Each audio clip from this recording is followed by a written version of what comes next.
First, import the video you want to remove the background to the timeline. So just drag and drop it to the timeline.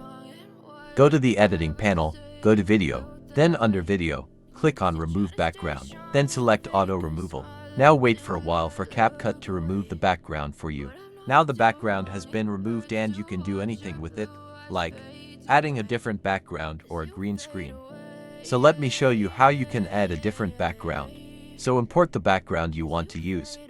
And if you want free footages to use in your videos, stick to the end and I will show you to website to use for free.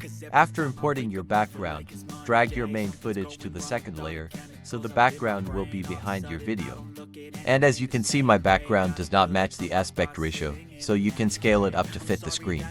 Then trim your video to match your background footage. So I want to make a simple zoom in animation, so I will select my background image. Then go to basics and add a keyframe at the beginning. Then go to where you want your animation to end, then scale up your video.